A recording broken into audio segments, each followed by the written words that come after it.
Welcome back to Recall the Midwife. We are discussing Series 2, Episode 3 today. I'm Becky. I'm Alex. I'm Jen. And just a quick reminder that this week's episode deals with maternal mortality, medical negligence, and references mental health. So if any of those topics are ones you would prefer to skip this week, we understand and hope you join us for the next one. Also, a reminder that ways to contact us are in our show notes. We would love to hear from everyone. And a quick synopsis. In this week's episode, we see Jenny going to do a rotation in the hospital in the men's surgical wing. To her surprise, Jimmy is there with complaints of stomach issues. The doctor caring for Jimmy dismisses his issues as nothing but pre-wedding jitters, which shocks Jenny on multiple levels. When he returns a few days later in serious pain, emergency surgery is needed to save his life, and Jenny plays a crucial role in making that possible. This week's birth story is Maeve and Meg, a set of identical twins, and Maeve is the expectant birth mother. The women are so close, they work and live together, and even married the same man. They are resistant to modern medicine, but after meeting Cynthia at their market stall and with her encouragement to come to the clinic, they go for an initial visit. Meg is scared of a break in tradition, but Maeve calls for the midwives when she goes into labor, and a complicated delivery is only made successful by the work of Trixie, Sister Bernadette, and Dr. Turner. Last, we also meet Jane and Francine this week.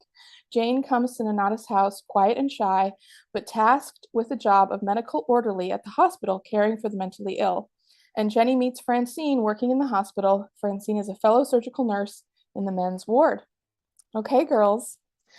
Oh, so what did we think of this week's episode? I actually was grateful that it was, I don't want to use the word lighthearted, but it felt like a bit of a tonal change from the last few weeks, right? I've watched them all so much that when I was back on this one, I was like, oh God, I hate this one. I don't know. I'm not in the greatest of mood this week, I think. But I was just like, oh, when they were on it was the twins, or the moody, horrible twins on the stuff. Oh God, these two. Well, and you have no love for Jimmy, we know that. So, I can tell you we're not feeling that storyline. Well, no, not even that. The twins.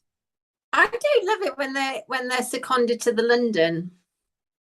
Yeah, and is that something all of them have to do? They explain it, but I can't remember now. It seemed like something everybody takes a turn at going to do, but then I don't know. It seemed also like a special assignment at the same time.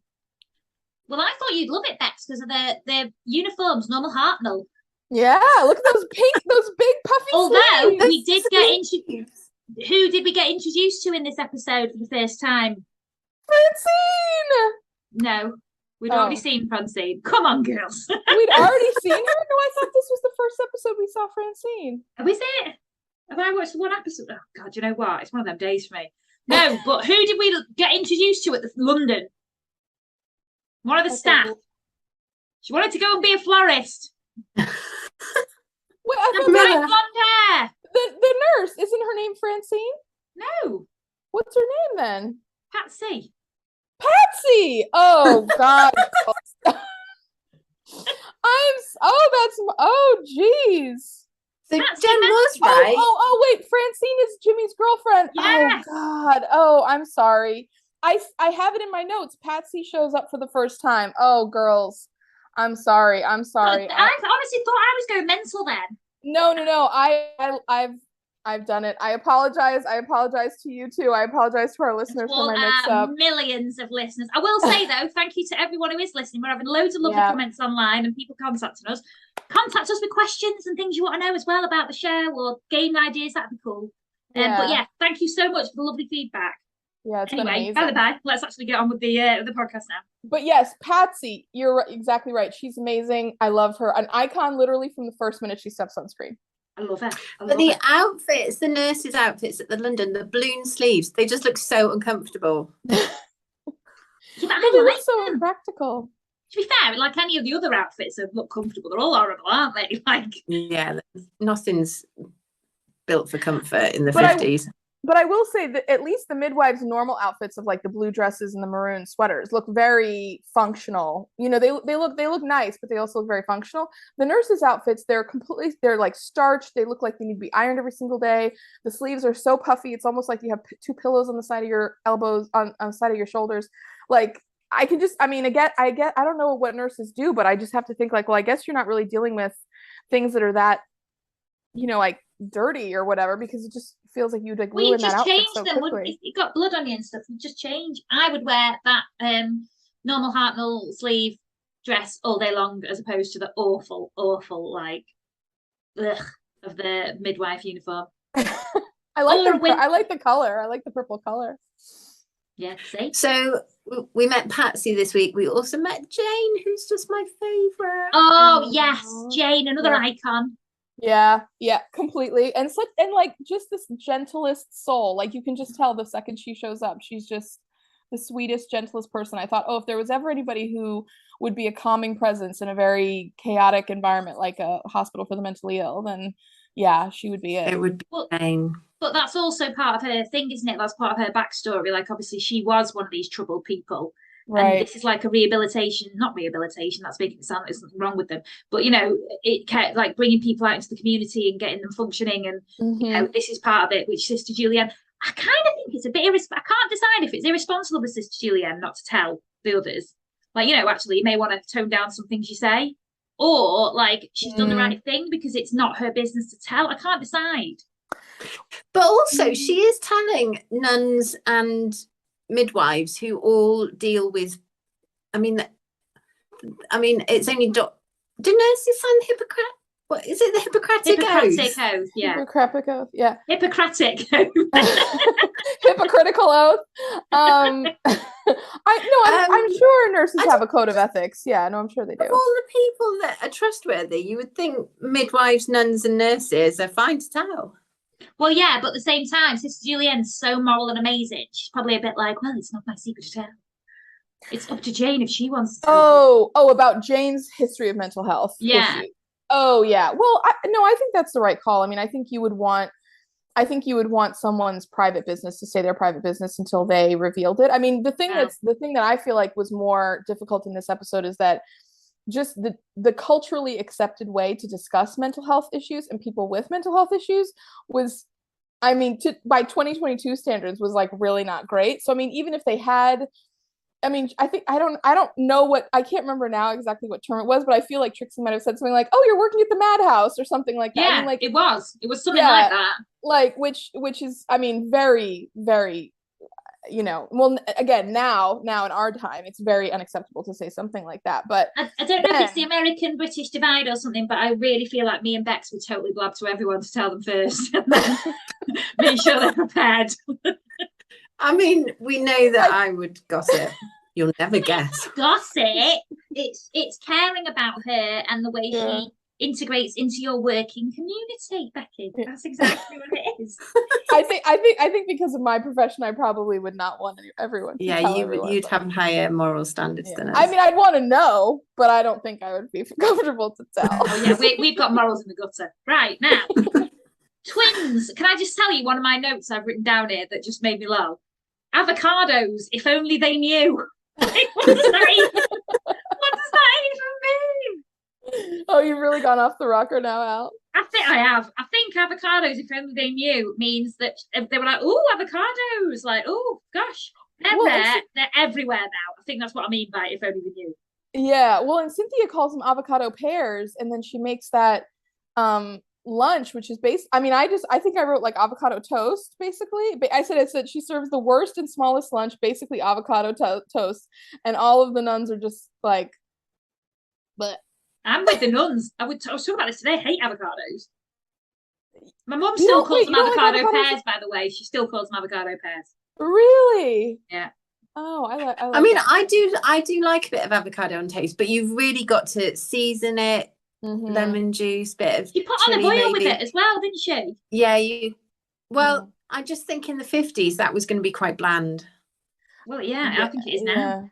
Yeah. Well, and also if you eat an avocado before it's really ripe, then it's also not going to. I mean, there's a lot of pitfalls you could potentially get into there, and I wasn't loving it. Okay, but so Cynthia meets Meg and Maeve, and here is a question I had. My mom conjectured, but they're very conservative, it seems very religious, but it's never named. But my mom speculated that it was like some kind of an Orthodox religion that they practice. Do you guys have any thoughts on no, that? it's not.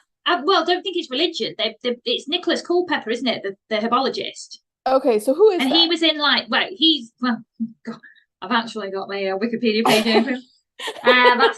That's just how prepared I am today.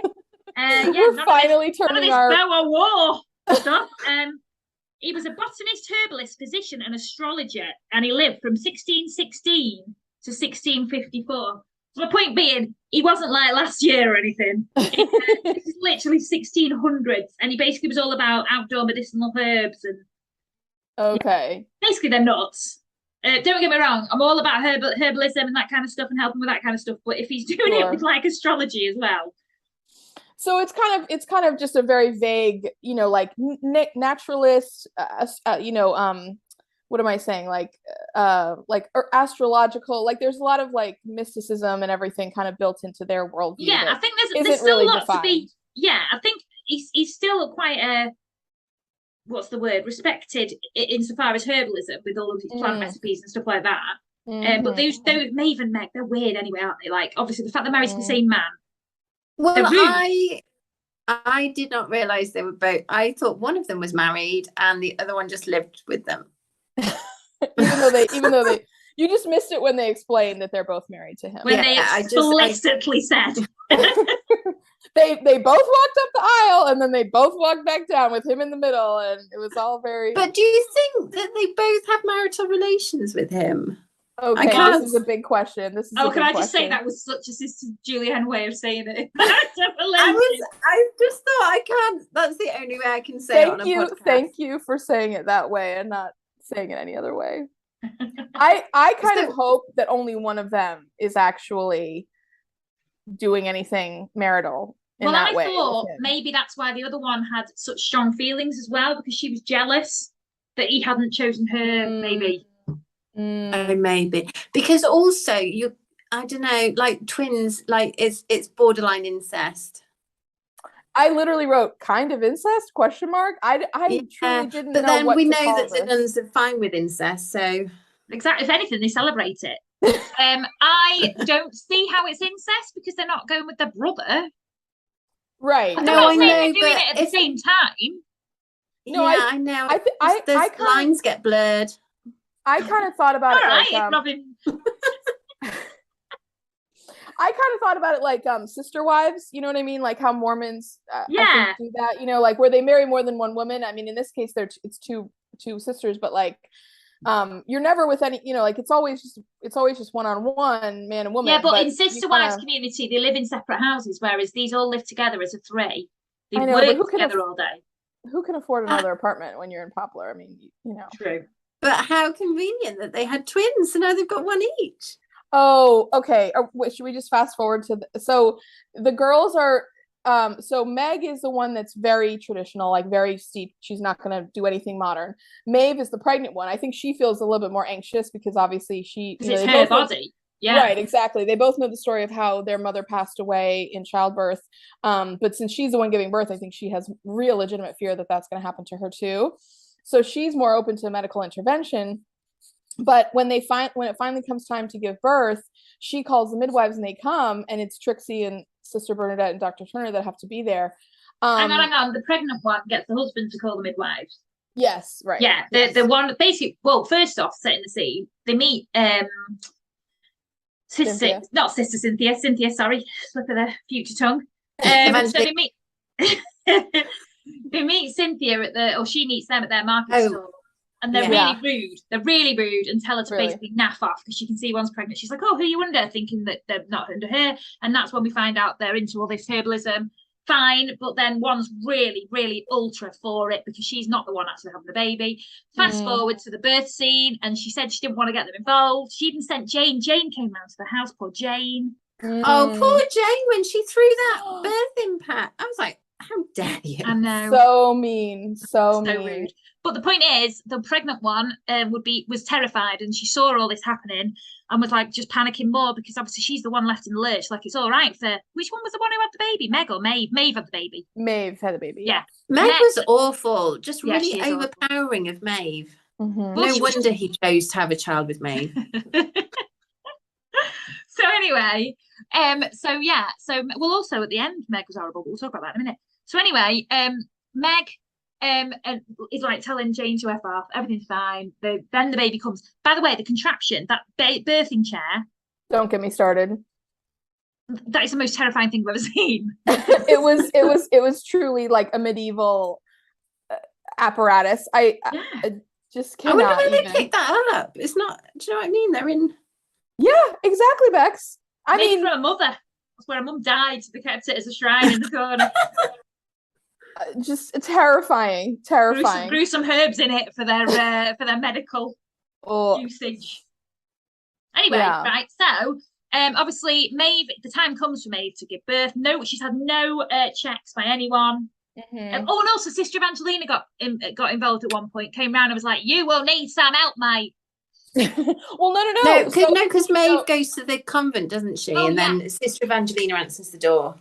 Yeah. Well, so first of all, she does have they show up at the clinic at Maeve's insistence, and Dr. Turner sees her with Cynthia, and then he does the classic thing. He's like, "Well, you're a little older than I'd like to be giving birth and everything," and it's like, okay, well, zip it on that one. But so then they kind of run out before the visit is really concluded, and Dr. Turner wants them to give birth in the hospital, and they're just not open to that. But then Maeve on her own, after Jane got the birthing pack thrown at her face by Meg, goes to Nonna's house herself, and Evangeline opens the door, and she's very gruff with her. Sister Evangelina is very gruff with her, but Maeve, she says to her, she's like, "Listen, it's you and this baby now, and you wouldn't be here if you didn't think that you needed this care from us. So there's no one else better that advice could come from. Like literally, yes, I don't think anyone could get through to her as much as Evangelina." Exactly.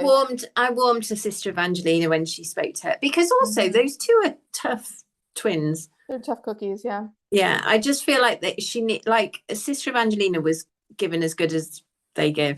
Yeah, she was the only option. She was the only option to speak to him like that. Because imagine Jenny. Well, I think you should. Anyway, we saw what happened with Jane when Meg slapped Sister Bernadette. Do you know what? Didn't she punch Dr. Turner in the face when Maeve is giving birth to the second twin? No, it was Bernadette, Sister Bernadette. Oh, that was who it was. Oh, because so here, because the thing is, so Maeve, the Trixie and Sister Bernadette get there. They kind of realize they're thinking, oh, we're going to be able to handle this on our own. Meg's like, "What are you doing in my flat?" And Maeve's like, "Oh, why did you?" But Trixie, again, this is the season where, and we kind of hinted at it earlier, but like, I feel like she's really, really coming into her own now. Yeah. And like the Trixie we all know and love is like really coming to light before our eyes at this point, in the show. And she's like, no, don't you turn that light back off. She's like, we need to have this area like prepared for birth and everything. And she really is very commanding. And she's like, if you got nothing to say or be helpful, just like leave, go out into the other room. And so Meg just like, oh, fine. And then she like stalks off into the kitchen or whatever the other place is. And so Trixie and Sister Bernadette start caring for Maeve, and Maeve keeps saying, oh, I want my sister here. I want my sister here. I need her. Well, they give birth to the first baby, and then they're realizing like, oh, something's happening.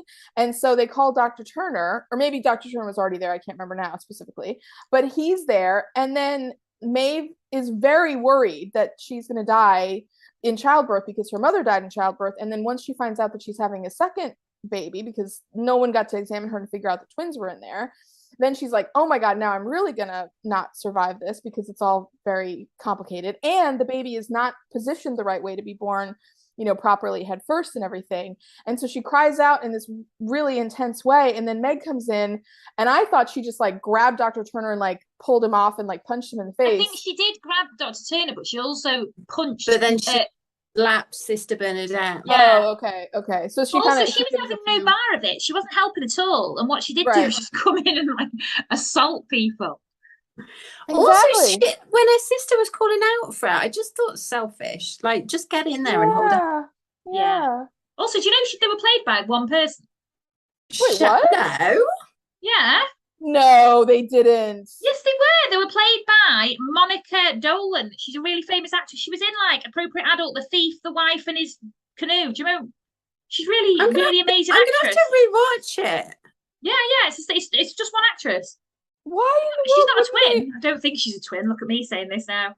Let me Why go on wouldn't they Wikipedia. hire a set of twins to do it? Because she's an amazing actress and they needed someone who could play gruff and weird. Oh, I'm shocked at that. I'm shocked by that. There were She so many portrayed twin sisters, Meg and Maeve Carter, in the yeah, she played both. there are so many scenes where they're standing next to each other. Well, yeah, look at that BBC CGI. Well done, BBC. Wow. Oh, no wonder she didn't rush in and hold her hand, because it would have been tricky. They didn't have the budget for all that extra special effects. Oh my But God, what they that's could so do is funny. get Sister Bernadette to. But yeah, anyway, so the second baby was obviously unwell, and then they were like, "Get the flying squad, get a helicopter down here right now." Yeah, really. That is a reference to me being sick, thinking a flying squad was a helicopter when it was the 1950s. What a pickup. for our Also, original listeners. Why did no one think, oh, she might have twins here? They never got the It's chance not to occurred even to listen. anyone. No, they never got the chance to listen because Dr. Turner literally came in to do an exam, and Meg was like, "Whoa, hands off!" You know, like she was so. But resistant. Meg and Maeve, why didn't they think, oh, we're twins, you might have twins? Or somebody, one of the nurses be like, they're twins. Because Maybe Culpepper didn't have any books on that. They didn't have time to use a divining rod and a twig of rosemary to like figure it out before their baby was born. Can I just tell you though, did not hold with that. It annoyed Nicholas. it was heartwarming when Meg finally did come in and she was blah blah. But the thing that really annoyed me, I mean, I was surprised by the visceral reaction I had with this. When Maeve says, "Oh, hand the baby to Meg, that's her baby now, and then I'm gonna hold the one that just was born like after." When she said, "What do you want to call it?" and she said, "Oh, I'll call it Maeve," and she said, "Well, what do you want to call yours?" and she said, "Oh, I'll call it Meg." I just thought, no. This is absolute, like we've gone a bridge too far. Like you cannot name identical, like you cannot name your identical twins the same names you have. Like this is, I don't know why, but that just really, really pushed a deep button inside of me, and I don't know why. I didn't care about that because they're going to grow up weirdos. Like they're literally, I know they're not real, and but they literally are a bit younger than my parents. This is how I think about everything in Call the Midwife at the moment. But I'm like, they'd be alive now because they're younger than my parents. Yeah. Really mega weird. No, that wasn't what annoyed me about this scene. This scene that really annoyed me about this was, number one, Trixie walks in and is like, "Oh, it's a miracle. Everything's fine now. I've just called and wasted everyone's time." Right? Number one, just use ergometry in the first place before ringing for the flying squad and ambulance. But that's by the by.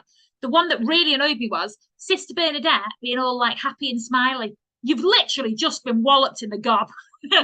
You'd be like, I know she's a nun, but you'd be annoyed. I'd be a bit nasty with them. Sometimes she's too saintly. It's a bit much. Sorry, Bex. Well, no, I was just going to say if anyone's going to forgive you for slapping them, it's a nun. But I don't think you should really go there in the first place. Let's test it out. If you know any nuns, let's not like test that theory, right? No, let's do it as a challenge. If you know any nuns, listeners to Recall the Midwife, go and slap them. Tell us how it goes. We do not condone violence. Nobody should do that. Also, after the bird scene, we have the Turnadette. Yes. Sexual threesome while they're both having a Henley's outside. Well, I wrote Dr. Turner and Bernadette share a cheeky cigarette, but the thing that I thought was actually really interesting was when they're standing there and they're kind of talking and everything, he says something about, "Oh, do you want one?" and she's like, "Oh, I'll just have a puff," and he was like, "Okay," and then she grabs his cigarette and she takes the drag off of his, and I felt that I think he was kind of like, "Oh." I think he was a bit taken aback. Yeah, I think he's now maybe starting to get the hint. You know what I mean? Like, I don't think he's kind of gotten it in the past as much, but now he's that I felt like really turned the tide, But also, I put here, Turnadette, Henley's, that was the thing, and then going out on a bike after getting a lights punched out. So he's there like, oh, let's go home or whatever. He could put her bike in his car and give her a lift up. She's literally just been slapped. And she's like, "Bye. Off on a bike." Yeah, but this is Dr. Turner, who when he's offered dinner is like, oh, Timothy's in the car. Yeah. So I'll just leave him in the car and not accept dinner. Yeah, he's actually kind of just bring a small child in. He's not going to eat a lot. Yeah, he's really oblivious in a lot of ways. Like, there's a lot of ways where he's like classic dude, where he's just like, oh no, it's cool, and then he just moves on. That is a fair portrayal of all males. Okay, we've not talked about Jimmy we've not talked about. I know we got to talk about it. There's so much going on here, you guys.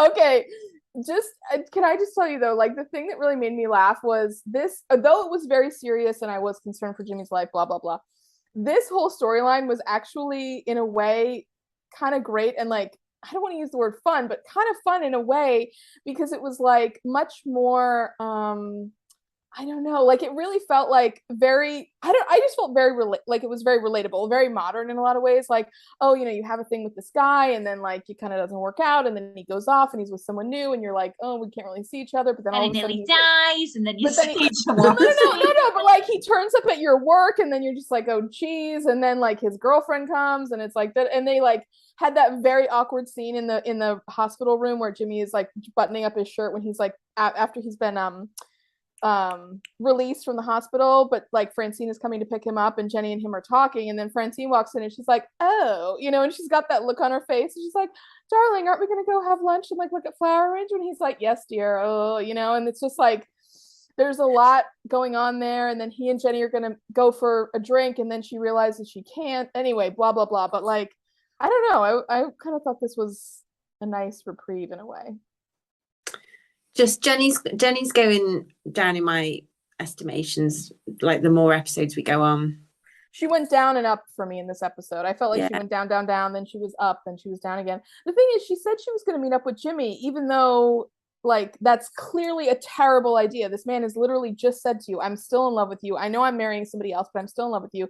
Like, the only time I'm ever happy. He's got someone pregnant. Like, yes, there's a baby on the way. And he's like, before I literally like go to my like spiritual death by getting married to someone I don't love, like, can we just have one last night where I can like enjoy my life? And she's like, yeah, okay, I guess so. And then, which terrible idea, and then like she talks to Cynthia about it, which again, classic Cynthia, like coming to the rescue with like wisdom. And Cynthia's like, really, that's so unfair, like you're not who, like that's not a good idea. And then she calls Jimmy and she's like, but again, oh, Jenny really annoyed me when she called him, because she called him on the phone and she was like, you know what? I can't see you. It's not good for me. No. It wasn't like that. It was really dramatic. I can't see you. We know, like, it's wrong. Like, it's not like, oh, I can't see you. No. She's like, I can't see you. Like, really dramatic. Well, she gets that from Gerald.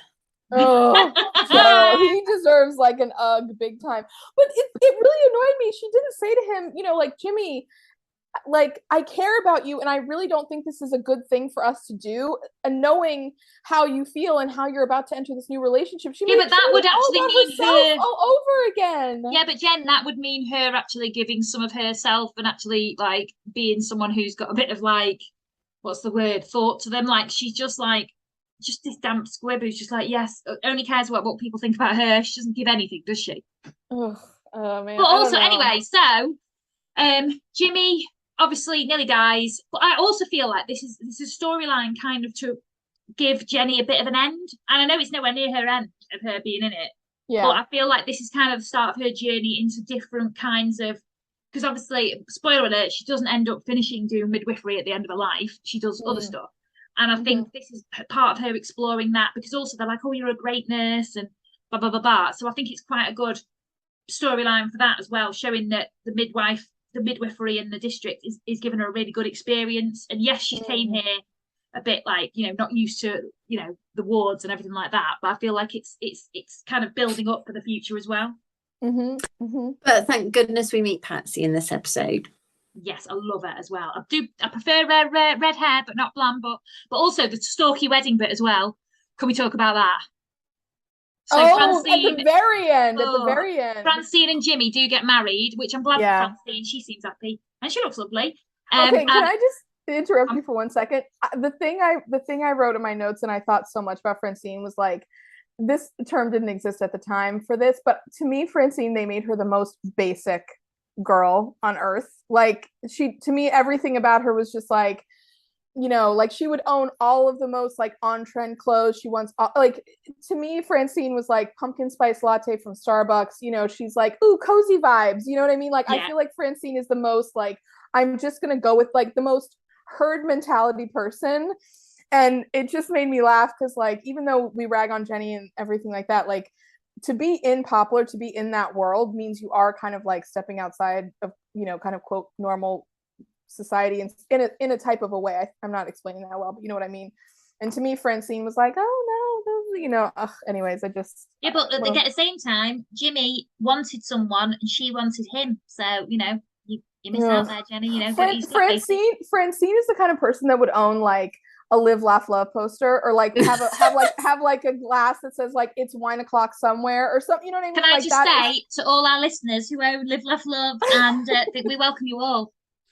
Jenny's just having a particularly judgment. It's very inclusive. This is a safe space. Yeah, listen, everyone should be exactly who they want to be, and I'm cheesy and corny to the max. If you get to know me, you'll know that very well. But like, I'm just saying, like, I don't know, Francine. Ugh. But I will. You know what? It was a very psychic end to their relationship too, because I feel like once Jimmy had his life saved by Jenny in that operating room, then it was almost like, okay, like the debt has been paid. We can kind of close this out. And I didn't like the way it was like, you are everything, Jenny. Like, she's not. She's, if anything, she's bland. If anything, she's boring and bland. You're everything. No, you're not. Also, at the end, Jenny, like, just hiding, but she wasn't even hiding. She was in plain sight, like against a white building or something ridiculous. Wearing a uniform, like, just, she could not have stood out more like a sore thumb. Just watching the wedding like a psycho. Francine, like, ooh, what? There's that nurse. I thought. That nurse I saw from my pregnancy, and then hang on, she took your temperature and your heartbeat and your pulse. That's that nurse. She's watching our wedding. Weird. Yeah. But I think Francine knows, because when Jenny's in the hospital, I picked up a vibe. Well, exactly. She's not that basic, Jen. Not that basic. Well, yeah. I mean, I definitely Francine knows that something is up, and it was clear because when she said, "Oh, I'm not invited to your wedding," it was like, well, yeah, because you don't invite your ex-boyfriends and girlfriends to weddings, to, you know, which, I mean, they're not technically that, but like, you know what I mean? I would if MTV filmed it. Getting paid for. Oh, man. Okay, so wait, is there anything else that we didn't cover? Well, we did the avocados justice. Yeah.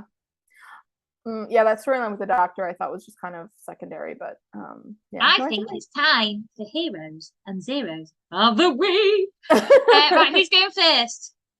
Bex? I'll go first. So my hero is the actress who played Meg and Maeve, because I had no idea. She did an amazing job.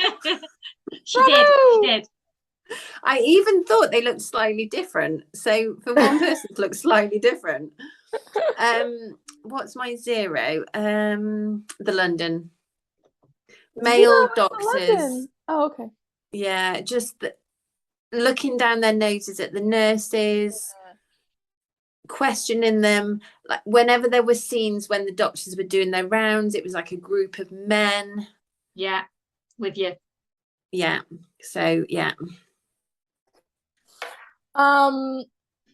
Okay, my hero and zero. Like Meg's terrible attitude. It just horrible. She was so mean. Just stolen my zero. You do that every week. I'll go first next week. Sorry, Al. Like throwing the birthing pack at Jane. This all just, her attitude was so terrible. And like honestly, she did come through in the end for her sister, but she should have been there so much sooner. So okay, big zero to her. Hero. Oh, you know what? I'm not gonna do this probably a lot, but I do think that Jenny deserves credit for standing up to that doctor when Jimmy's life was on the line. I think, you know, he had really blasted her in the previous, you know, surgery that she'd assisted him on, and when push came to shove, she really stepped up. So I'll give Jenny credit for that. That's a good one. And then she reported the doctor to the matron, which I think also was good and brave. So and then the matron was like, "Oh, Jenny," after saying, "Get out of my office." But then she was like, "Oh, Jenny, if you ever do want to come back to London, you're more than adequate. Like it was just like really like a bit of a compliment, but not like you're a bit adequate. You're a bit above basic. Right. My hero of the week is going to be Sid, because he's a baller. Look at him with 2 wives. Love it. My zero of the week is going to be that horrendous birthing chair. Yeah. Oh, honestly, I looked at it and it made me feel really like I properly like got a bit. I didn't like it went through me. It just made my skin crawl and my spine tingle. It was horrible. They need to chop that up for firewood. Oh, they do. Also, weren't the babies in a drawer? You know, your bottom drawer. But I will sleep.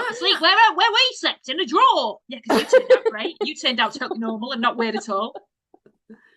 Well, what will they do now they're twins as well? Are they going to stack them? Well, they both slept there. Maybe these both sleep in one.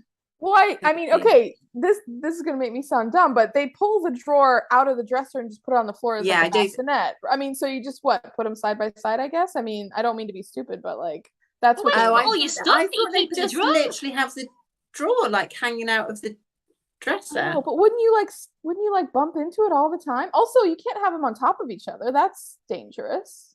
Surely. Yes, I think you're right. And also, like, where do they put like spaces at a premium in Poplar? They seem to have loads of furniture. I've not got that much furniture in my room house. Do you know what I mean? I know. Yeah, I've not got any empty drawers available to stick a kid in. No, I haven't. They're absolutely full of crap. Every single one.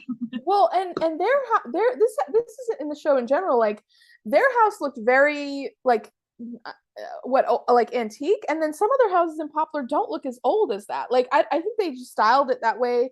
Kind of their taste seemed very old fashioned, but like it looked like they were even maybe living in a place that was like had been built a long time ago. Yeah, well, I also think they did that to kind of reflect the fact that they follow 1600s medical practices. Like, I feel like driving it home.